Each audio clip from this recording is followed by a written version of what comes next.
These days, everybody's a founder. Everybody's making a deck and going to investors. And investors have analysts who are only meant to filter this garbage. So it's always good to go with traction or go with tech. As a founder, I never look at 5-year plans. We have investors rejected us saying you don't have a 3-year plan with you. You don't have a 3-year Excel. I said it's very easy for me to put a formula and stretch the Excel to 10 years also. But that's not how business works. That's not how life works. So we work on 1-year plans. You want to start a cloud kitchen? Yeah. And you want my suggestion on what not to do? What not to do and what to do in the first So my month suggestion or to two. what not to do is don't start a cloud kitchen. Okay.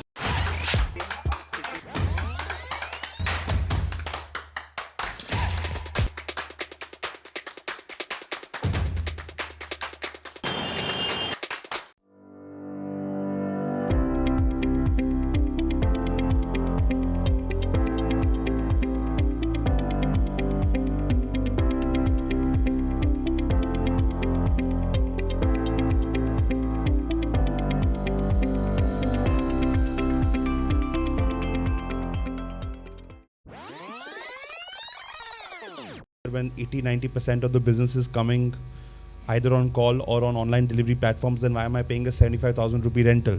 Right. That's when we evolved to cloud kitchens. We said, okay, fine, take a space in some building on the ground floor, pay 1/3 the rental, and do 90% of the business, move 90% of the business. There is a debate, Madhav, that's happening right now as well because of the 10-minute deliveries, because of driver security, because of a lot of things that are associated with it. What's your take on that, and do you think tech can actually solve for that problem? I have only two points here to say. Point number one is earlier people used to communicate using a telegram. People were very comfortable. But when email came, now email became the norm. When SMS came, SMS became the norm. WhatsApp came, WhatsApp became the norm.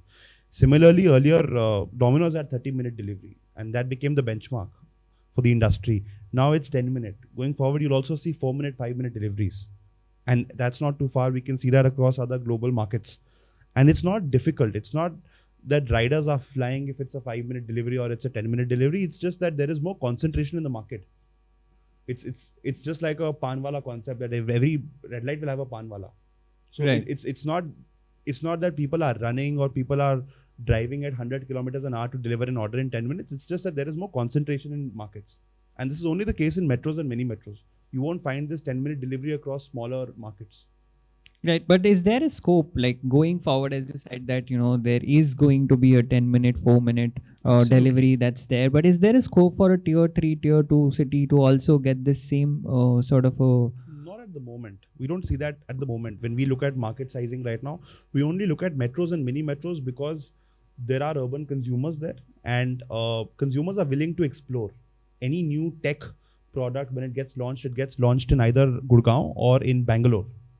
Not even in Delhi and not even in Bombay. It's because the willingness to explore a new product, a new service is the highest in a city like Gurgaon and a city like Bangalore. And that's not something that's just a notion out there. It's proved by data as well. Let's talk about data a little bit. You must be dealing with a lot of data yourself because you're running so many dark stores.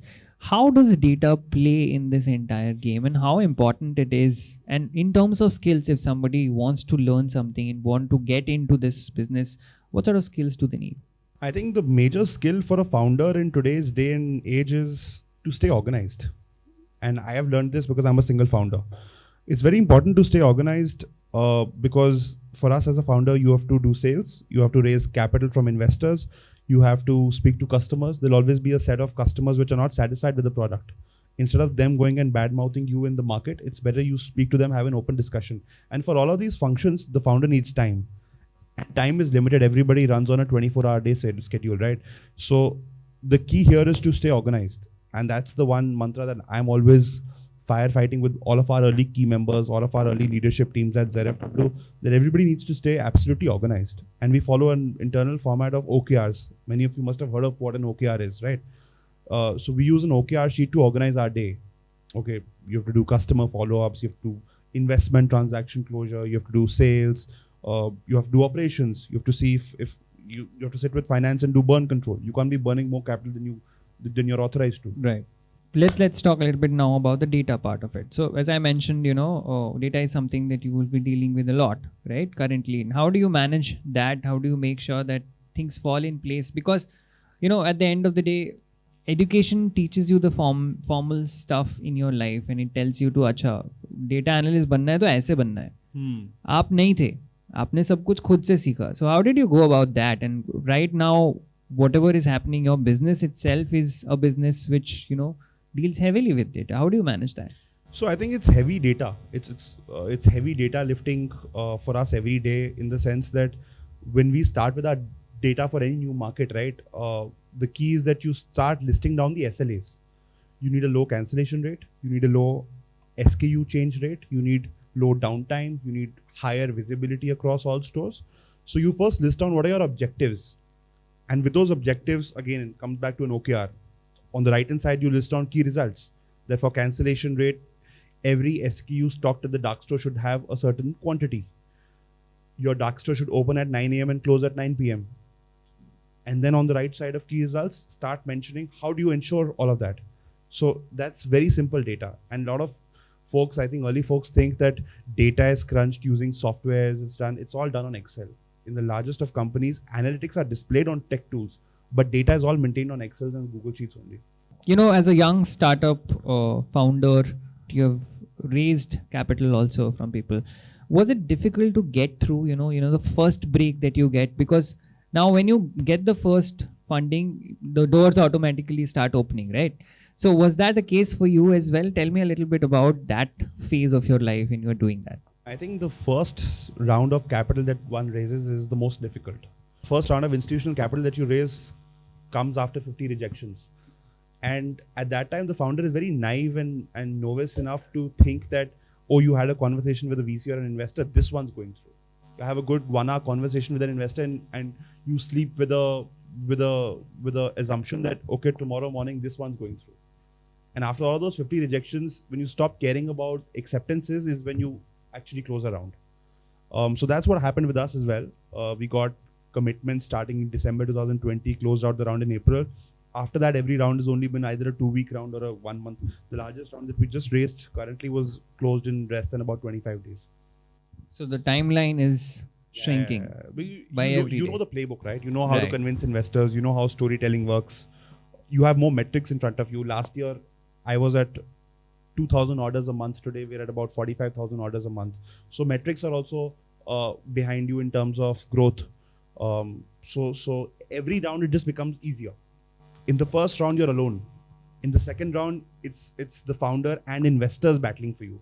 This first round, but the first set of investors are also battling for you for the second round. In this third round, you have 2 sets of investors along with yourself battling for the round. So with every investor, the team which is actually going and chasing investments and capital and targets is increasing. And this is a catch-22 situation that every entrepreneur faces. I think maybe to go bootstrapped, to go with your own money that you've invested and make sure that everything that you're doing in your organization is in your control, or take funding from people, build your business and scale it. How do you look at it? First, bootstrap. I think somebody asked this question to Bharat as well. Yeah. That should we directly go into the market with a deck, or should we bootstrap the company first and go? I feel we should always bootstrap. There are certain set of learnings. And when you go into market with traction is when you start receiving a lot of serious interest. Because these days, everybody's a founder. Everybody's making a deck and going to investors. And investors have analysts who are only meant to filter this garbage. So it's always good to go with traction or go with tech. So either you raise on traction or you raise on tech. So either you have a tech product that you've already coded out, or you raise on traction. So it's either of the two. What's your vision in terms of ZFW right now? How many people are there right now? We have about 57 folks. 57 folks, right? What's your vision in the coming 3-4 years that you can see? How do you think, the space that India is right now, the ecosystem that it has built, is going to help you further in your journey as well? We're consumer enablers. We're not a consumer company. We're not building out a brand. we don't have customers and users as our customers. We have businesses as customers. We will keep evolving as the entire ecosystem evolves. Earlier, we were doing ice cream brands. We evolved to being packaged food brands. Now we're doing entire D2C brands, which include beauty, personal care, all of these categories. So for us, we'll keep evolving as a company. Where we see ourselves in terms of scale is today we're at about 3 cities, launching 3 cities, already have teams across the launch development. The next sprint is raise a series A, go to the next 25 cities. As a founder, I never look at 5-year plans. We have investors rejected us saying you don't have a 3-year plan with you. You don't have a 3-year Excel. I said it's very easy for me to put a formula and stretch the Excel to 10 years also. But that's not how business works. That's not how life works. So we work on 1-year plans. We're very strict about that. We only have an MIS and a 1-year plan, and we raise capital on that. And we've raised 3 rounds on that. As I mentioned again and again, Altuni is a platform which focuses heavily on skill building, which focuses heavily on, making you prepared for the future in terms of the skills that you need to learn for the time that is coming in. And that's why we have, themed this year's Conversations Cafe as the $1 million skill as well. In your opinion, what is that $1 million skill that I should look for, getting secured for the next 10 years? I feel the $1 million skill here is sales. Every function of the organization, whether it's HR, whether you're hiring more folks, or you're selling to more customers, or you're going to an investor, you're still selling a story. So sales is the very important function, and within sales, storytelling.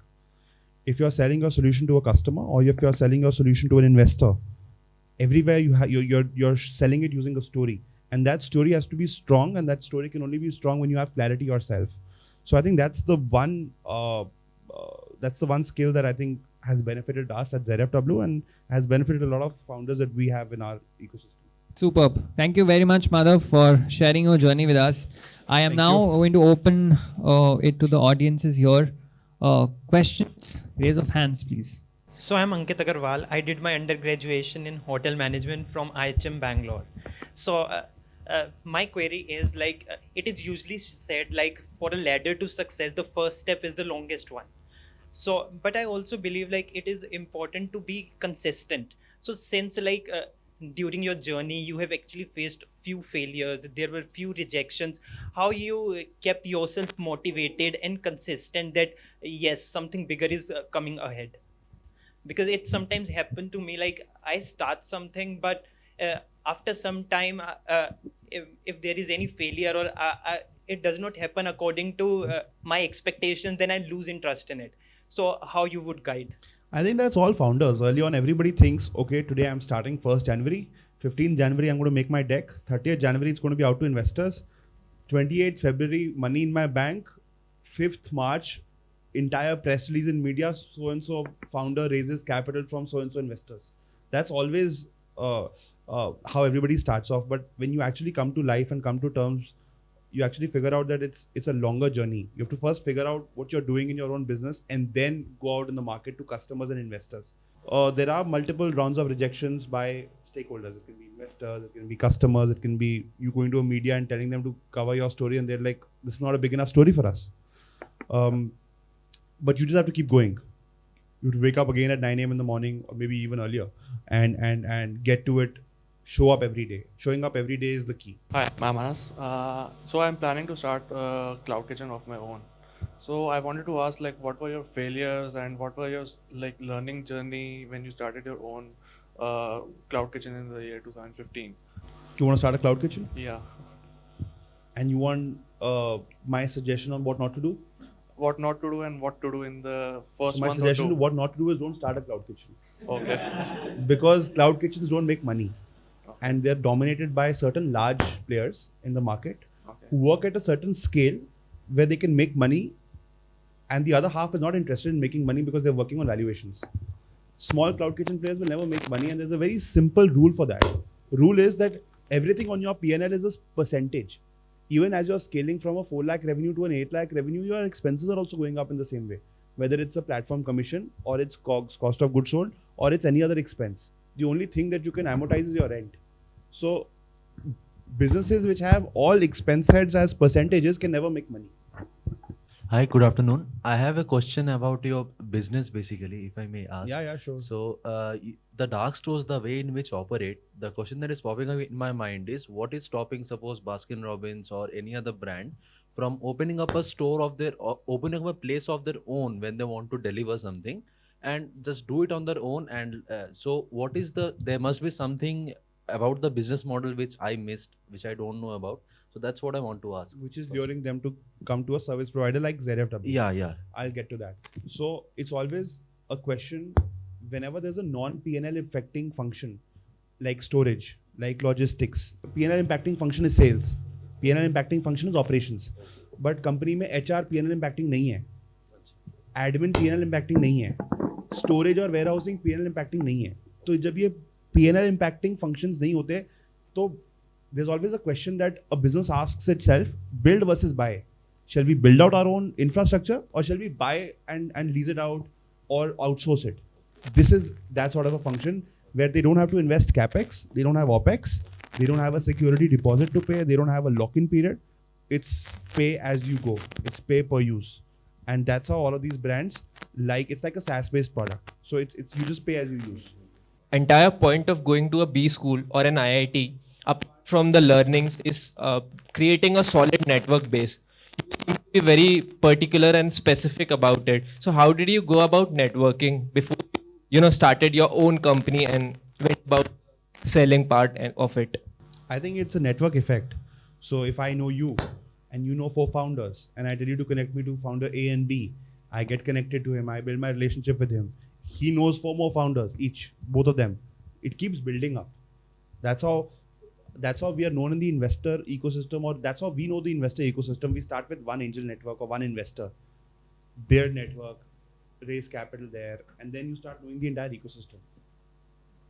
So that's how you build out your network. So they connect you to more people, or you to the group of chunk of people to So how this works is that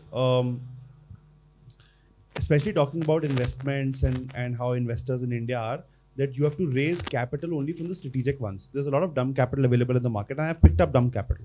But when you pick up capital, smart capital, that investor will help you more in terms of his network, giving you access to customers and investors, than just the capital. Capital to kahin se bhi uth jayega. Like you go to any Lala, he'll give you a 50 lakh check, but that's not of any value. He can add no more value than 50 lakhs. But when you actually go to a person in the ecosystem, an existing founder or an investor, he's going to make 5 more introductions, which will get you either business or investments over and above his own check, which is why strategic capital is very important. So you're very young and you deal with a lot of senior hires. I just want to know how you deal with where they have a different strategy than yours, and since they have a lot of years of experience, so how do you solve problems with them? It's difficult at times because when a person is coming with 20 years of industry experience, he's coming with a certain set of rigidity. He's worked at larger companies, he's worked with larger consumer companies, and he's only been involved there at a functional level. And now he's coming into an operator on a hustler role where he has to do everything, right? From selling to operating to building to launching. So it becomes difficult, but the key here is to lay down expectations very clearly. Sometimes you realize that the person who's a 40-year-old is thinking, यार ये 25 साल का बंदा थोड़ी मुझे बताएगा क्या काम करना है, या तो मैं ये नहीं करूँगा, I won't. नहीं करेगा तो go out, the 50 other candidates. Careers is, the email ID is full of 300 CVs. That's not a problem. But if he wants the job, then he has to understand the role, and laying down expectations is very important early on. This is what you're supposed to do. This is where we are at currently. This is where we are supposed to go in the next 1 year. These are the cities. This is the revenue. This is the GMV. And here is exactly what I expect you to do. And I can't do that myself. That's why I'm hiring you. If I could do that myself, I wouldn't be hiring him. Because of A, competence, and B, time. I won't have time for each and every function, and competence nahi hoga. Like, I'm not a techie, but I'm hiring for tech roles. I don't know how to write code. But there are folks in the market who will write code for me. Hiring the right folks there is very important. All right. Thank you very much, Madhav. I think it was a very insightful session. Thank you for sharing your journey. As we mentioned, young entrepreneur, all the very best for your ventures ahead in time. If you really liked the video, you know what to do. Like and subscribe to the channel, and ask your questions on the comment section. We'll make sure the most liked question we send it to Madhav also to answer, and by that way you can also get your queries answered.